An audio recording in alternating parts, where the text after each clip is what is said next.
coming up on Bear News. I gave birth to something that is much bigger than me. Meet the woman who started her story.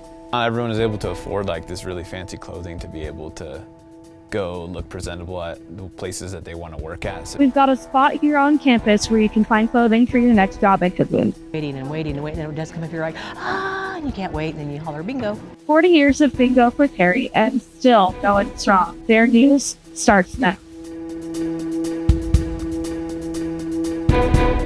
Good afternoon, Bears. My name is Alicia Flores. And my name is Maya Oakley. You might be wondering, where's Jalen? Well, in honor of National Women's Day yesterday, we thought that we should take over the show. Also, I heard it was someone's birthday over the weekend. Yeah, just 1 year older, but better yet, let's go ahead and hear from you guys. Bear News reporter Kinsley Walker was able to attend an event to celebrate Women's Month where she got to see women come together, break it down, and open a chapter into what her story is. Dancing, singing,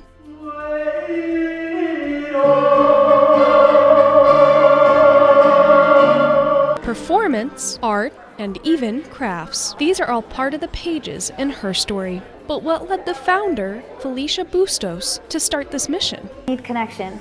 And when we're connecting with other creatives, something magical happens. And so she thought, wouldn't it be neat if we could create something where creatives are getting together and women with women?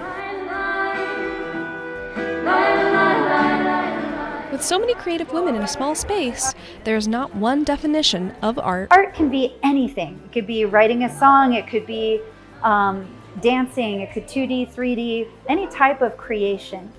There's something really magical that happens when we're making. Lives are being changed, and friends are being made from this event filled with dozens of women. It changed my life because I see the power of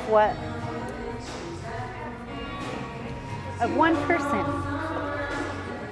This started with something that I tried to say no to. I tried to resist it over and over, and it wouldn't go away. And when I finally surrendered, I gave birth to something that is much bigger than me, and it needed to just pass through me. And every year I learn and grow a ton. Kinsley Walker, Bear News. And continuing with National Women's Day, we'd like to give a special shout out to our women in the studio. At Bear News, they're editing, producing, anchoring, and making sure our bears are in the know. But it's not easy being in this field. I've gotten a lot of comments of like, oh, this is fake news, which I feel like a lot of us get, but specifically the women maybe. And I get a lot of like, oh, so you're going into sports. And like, no, I'm not. So I think it's really important for us to combat that and be like, no, like I'm a producer, like I'm a technical director, I'm not just doing this one thing. Thank you to our amazing women here and at every studio. There's been an update on the situation between Chief of Police Adam Turk and the teen cyclist. Turk won't be facing any charges, according to the spokesperson from the Greeley Police. The 15-year-old boy, however, is facing charges for failing to yield to the police unmarked police car.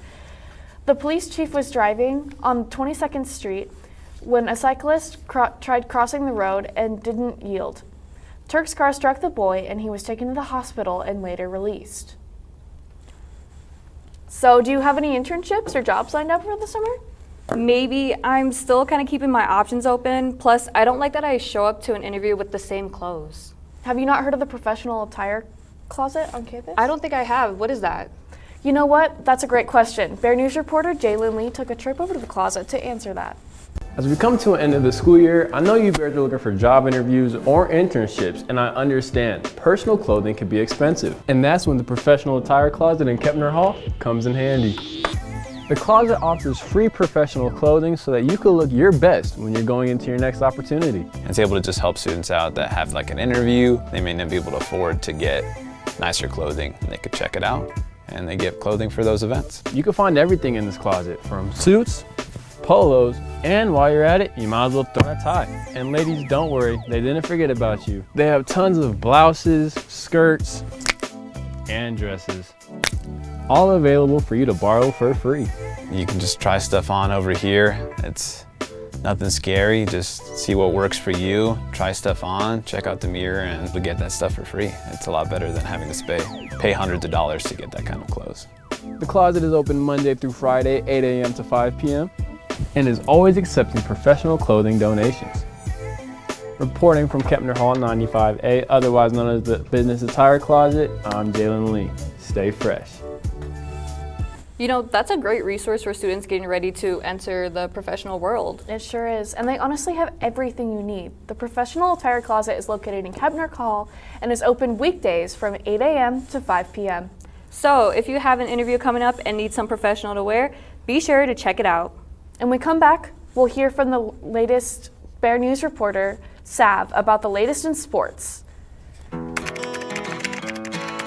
think I finally found. Hey, how you doing? Hey, Mason. Hey, Mason. Got a new house. It's looking pretty cool so far. A place that I call home. I'm teaching Louise how to cook some lasagna. It only takes a spark to make a fire start.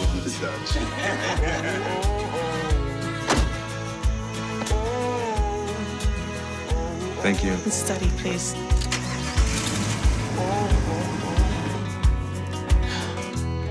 I think I finally found a place to make my own. A place that I call home. This place that I call home.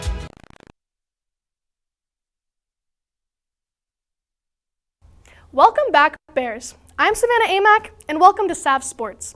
It's a busy week for UNC Athletics, with postseason basketball taking the center stage. Starch Madness has arrived in the Big Sky Conference, and both the men's and women's basketball teams are in Boise, Idaho. Tonight, the women's team tips off first at 2:30 p.m. as they face the Eastern Washington Eagles. They enter the tournament as a third seed with an overall season record of 22 wins and 9 losses.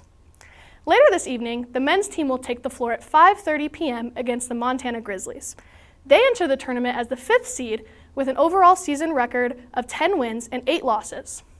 The men are also looking to defend last year's Big Sky Championship title after making a memorable run through the tournament last season.